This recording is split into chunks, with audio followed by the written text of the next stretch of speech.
ക്ലിനിക്കിലൊക്കെ ഒരുപാട് സ്ത്രീകൾ പറയാറുള്ള ഒരു ബുദ്ധിമുട്ടാണ് ഇടയ്ക്കിടയ്ക്ക് മൂത്രക്കടച്ചിലിന്റെ പ്രശ്നം ഉണ്ടാവുന്നു, അല്ലെങ്കിൽ അതിങ്ങനെ വിട്ടുമാറാതെ ഇങ്ങനെ വന്നുകൊണ്ടിരിക്കുന്നു. പല രീതിയിലുള്ള മരുന്നുകൾ എടുത്തിട്ടും അത് കുറയുന്നില്ല.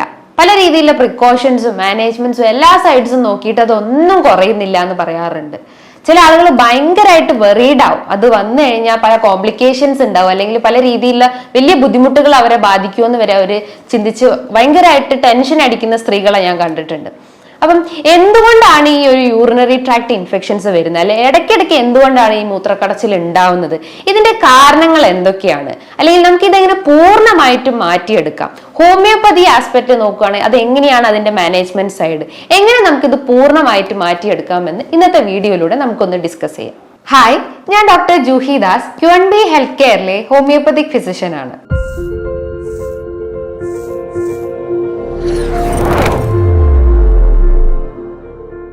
നമുക്കറിയാം, ഇന്ന് സ്ത്രീകളെ ഏറ്റവും കൂടുതൽ അലട്ടിക്കൊണ്ടിരിക്കുന്ന ബുദ്ധിമുട്ടാണ് ഈ മൂത്രക്കടച്ചിൽ എന്ന് പറയുന്നത്, അതായത് യൂറിനറി ട്രാക്ട് ഇൻഫെക്ഷൻസ്.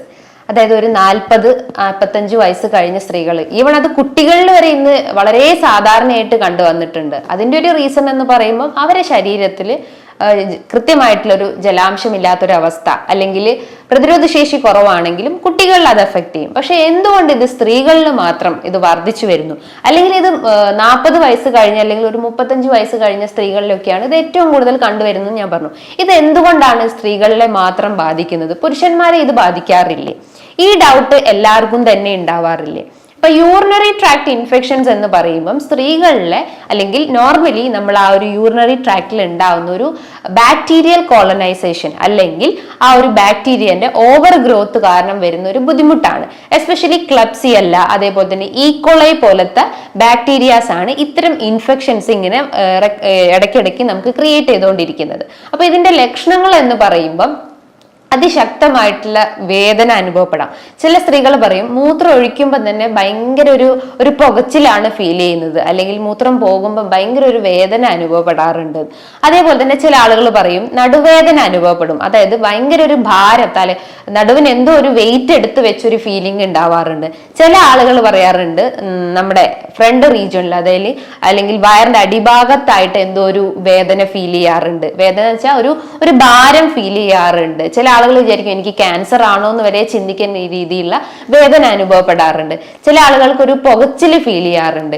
ഇതോടൊപ്പം തന്നെ ചില ആളുകൾ പറയും രാത്രി കാലങ്ങളിൽ ഇടയ്ക്കിടയ്ക്ക് ഇങ്ങനെ പനി വന്നുകൊണ്ടിരിക്കുന്നുണ്ട്, അത് ചില ഇങ്ങനെ വിറയലോട് കൂടിയിട്ടുള്ള ഒരു പനിയാണെന്ന് ചില ആളുകൾ പറയാറുണ്ട്. അപ്പൊ ഇതിന്റെയൊക്കെ റീസൺസ് എന്ന് പറയുമ്പോൾ, അല്ലെങ്കിൽ എസ്പെഷ്യലി സ്ത്രീകളിൽ നോക്കുകയാണെങ്കിൽ ഇതിന്റെയൊക്കെ റീസൺസ് എന്ന് പറയുമ്പോൾ നിങ്ങളുടെ ആ ഒരു യൂറിനറി ട്രാക്റ്റിൽ ഉണ്ടാവുന്ന ബാക്ടീരിയൽ കോളനൈസേഷൻ, അല്ലെങ്കിൽ ബാക്ടീരിയന്റെ അധികമായിട്ടുള്ള വളർച്ച കാരണമാണ് ഇത്തരം ഇൻഫെക്ഷൻസ് വന്നുകൊണ്ടിരിക്കുന്നത്.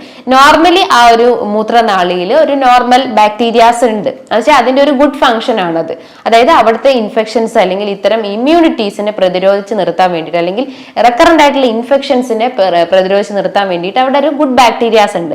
പക്ഷേ ആ ഒരു ബാക്ടീരിയാസ് അല്ലെങ്കിൽ ആ ഒരു മൈക്രോ ഓർഗാനിസം അധികമായിട്ട് വളരുമ്പോഴാണ് ഇത്തരം ഇൻഫെക്ഷൻസ് ഇങ്ങനെ റെക്കറന്റ് ആയിട്ട് വന്നുകൊണ്ടിരിക്കുന്നത്. അപ്പൊ ഞാൻ പറഞ്ഞു യൂറിനറി ട്രാക്ട് ഇൻഫെക്ഷൻസ് രണ്ട് രീതിയിലായിട്ട് കാണപ്പെടാം. അതായത് അപ്പർ യൂറിനറി ട്രാക്ട് ഇൻഫെക്ഷൻസും ഉണ്ട്, അതേപോലെ തന്നെ ലോവർ യൂറിനറി ട്രാക്ട് ഇൻഫെക്ഷൻസും ഉണ്ട്. അപ്പർ യൂറിനറി ട്രാക്ട് ഇൻഫെക്ഷൻസ് എന്ന് പറയുമ്പം അത് കിഡ്നീനെ എഫക്ട് ചെയ്യുന്നു, അതേപോലെ തന്നെ യൂറേറ്റർ എന്ന് പറഞ്ഞിട്ടുള്ള സ്ട്രക്ചറിനെ എഫക്ട് ചെയ്തിട്ടുണ്ട്. അത് കുറച്ചുകൂടി കോംപ്ലിക്കേറ്റഡ് ആണ്.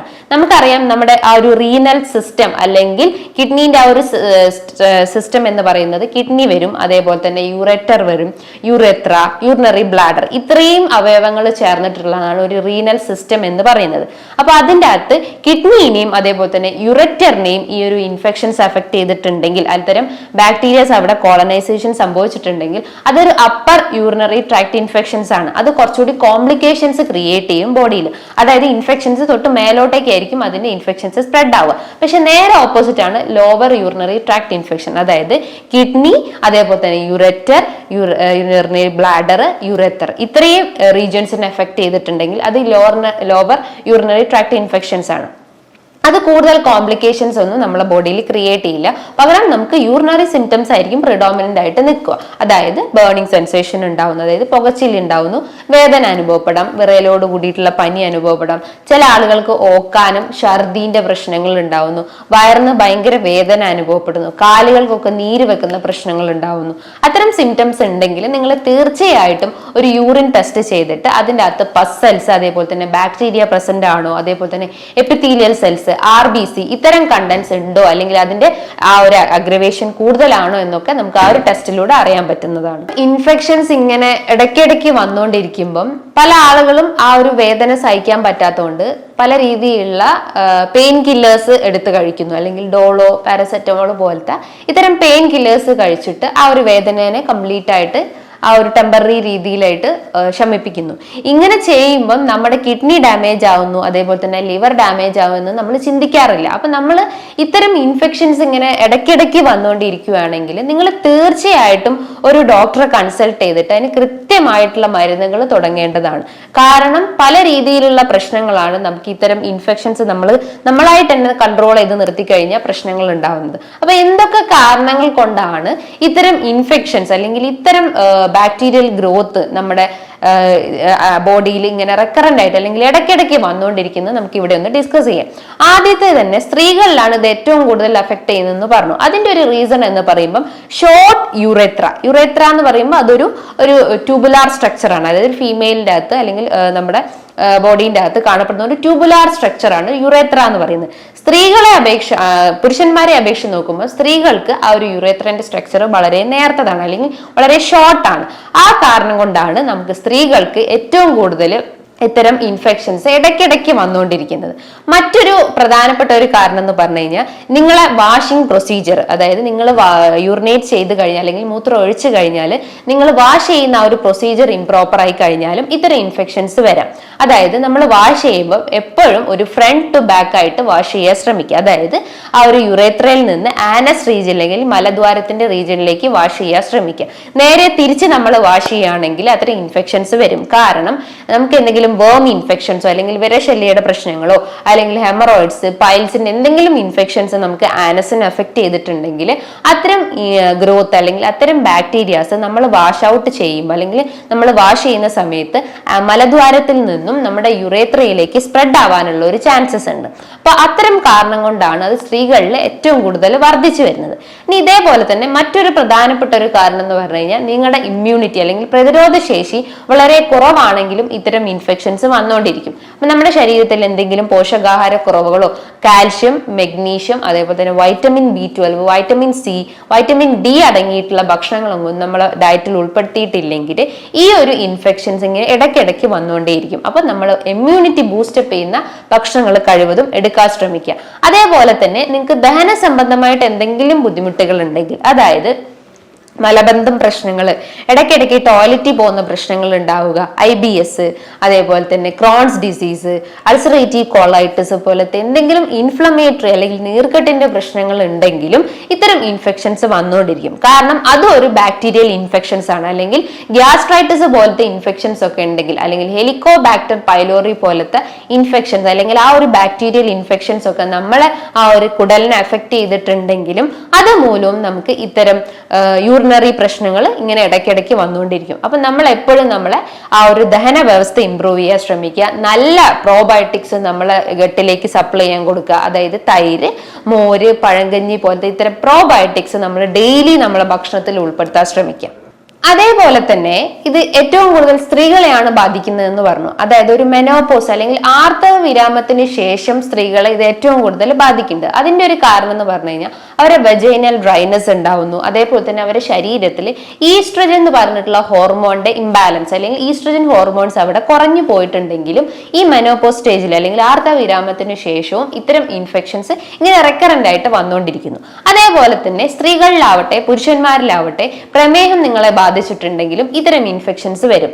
കാരണം യൂറിനറി ഇൻകോണ്ടിനൻസ് അല്ലെങ്കിൽ മൂത്രം നമുക്ക് കൃത്യമായിട്ട് പിടിച്ചു നിർത്താൻ പറ്റാത്ത ഒരു അവസ്ഥ വരുന്നെന്ന് പറഞ്ഞു കഴിഞ്ഞാൽ അവരെ രക്തത്തിൽ പഞ്ചസാരയുടെ അളവ് കൂടിയിട്ടുണ്ടാവും. അതായത് നിങ്ങൾ ഒരു പ്രമേഹ രോഗിയാണെന്ന് നിങ്ങൾക്ക് മനസ്സിലാക്കണം. അതായത് നിങ്ങൾക്ക് ആ ഒരു ഡയബറ്റിക് നെഫ്രോപ്പതി പോലത്തെ കണ്ടീഷൻസ് നിങ്ങളെ അഫക്ട് ചെയ്തിട്ടുണ്ടാവും. ഡയബറ്റിക് നെഫ്രോപ്പതി എന്ന് പറയുമ്പോൾ ഇത്തരം ഷുഗർ കണ്ടന്റ് നമ്മുടെ ബോഡിയിൽ അല്ലെങ്കിൽ ബ്ലഡിൽ ഇൻക്രീസ്ഡ് ആയിട്ടുണ്ടെങ്കിൽ അത് നമ്മൾ ആ ഒരു കിഡ്നി ഫിൽട്ടർ ചാമ്പർ അല്ലെങ്കിൽ കിഡ്നിന്റെ അകത്ത് സ്ഥിതി ചെയ്യുന്ന ഗ്ലോമർലസ് എന്ന് പറഞ്ഞ സ്ട്രക്ചറിനെ കംപ്ലീറ്റ് ആയിട്ട് ഡാമേജ് ചെയ്തിട്ടുണ്ടാവും. അപ്പൊ അത് നമുക്ക് കൃത്യമായിട്ട് യൂറിൻ ഫിൽട്ടർ ചെയ്ത് പോകത്തില്ല. അപ്പൊ അതുമൂലം നമുക്ക് ഇത്തരം ഇൻഫെക്ഷൻസ് ഇങ്ങനെ റെക്കറന്റ് ആയിട്ട് വന്നുകൊണ്ടേയിരിക്കും. അതേപോലെ തന്നെ മറ്റൊരു പ്രധാനപ്പെട്ട ഒരു കാരണം എന്ന് പറഞ്ഞു കഴിഞ്ഞാൽ പ്രഗ്നന്റ് ലേഡീസിൽ ആ ഒരു യൂട്രൈൻ പ്രഷർ കാരണം അല്ലെങ്കിൽ ആ ഒരു ബേബീന്റെ പ്രഷർ കാരണം ബ്ലാഡറിലേക്ക്, അതായത് യൂറിനറി ബ്ലാഡറിലേക്ക് ഓവർ പ്രഷർ വരുന്നു. അപ്പൊ അതുമൂലം നമുക്ക് ആ ഒരു യൂറിനേറ്റ് ചെയ്യാനുള്ള ബുദ്ധിമുട്ടുകൾ ഉണ്ടാവുന്നു. അതായത് വേദന അനുഭവപ്പെടുന്നു. ഈവൻ യൂറിനേറ്റ് ചെയ്ത് കഴിഞ്ഞാലും ഒരു ഇൻകംപ്ലീറ്റ് ഫീലിംഗ് ഉണ്ടാവുന്നു. ഇടയ്ക്കിടയ്ക്ക് ടോയ്ലറ്റിൽ പോകേണ്ട ഒരു പ്രശ്നങ്ങൾ ഉണ്ടാവുന്നു. പുരുഷന്മാരിൽ നോക്കുവാണെങ്കിൽ ബിനൈൻ പ്രോസ്ട്രേറ്റിക് ഹൈപ്പർട്രോഫി അല്ലെങ്കിൽ പ്രോസ്ട്രേറ്റോമെഗാലി പോലത്തെ പ്രോസ്ട്രേറ്റിന് എന്തെങ്കിലും നീർക്കെട്ടിന്റെ പ്രശ്നങ്ങൾ ഉണ്ടെങ്കിലും ഇത്തരം ഇൻഫെക്ഷൻസ് വരാം. പല പുരുഷന്മാരും പറയാറുണ്ട് യൂറിനേറ്റ് ചെയ്ത് കഴിഞ്ഞാലും ഒരു ഇൻകംപ്ലീറ്റ് ഫീലിംഗ് ഉണ്ടാവുന്നു, ഇനിയും പോകാനുള്ള ഒരു ടെൻഡൻസി ഉണ്ടാവുന്നു, ഒരു വേദന അനുഭവപ്പെടുന്നു, യൂറിൻ പോവുകയാണെങ്കിൽ തന്നെ ഒരു വീക്കായിട്ട് പോകുന്നു, ഒരു നൂല് പോലെയൊക്കെ ആയിരിക്കും ചില ആളുകൾക്ക് യൂറിൻ പോകുന്നതെന്ന് പറയുന്നത് കേട്ടിട്ടുണ്ട്. അപ്പൊ അതിന്റെയൊക്കെ ഒരു റീസൺസ് എന്ന് പറയുമ്പോൾ നിങ്ങളുടെ ആ ഒരു പുരുഷന്മാരുടെ ശരീരത്തിൽ പ്രോസ്ട്രേറ്റ് ഗ്രന്ഥിയിൽ ഉണ്ടാവുന്ന നീർക്കെട്ട് കൊണ്ടാണ്.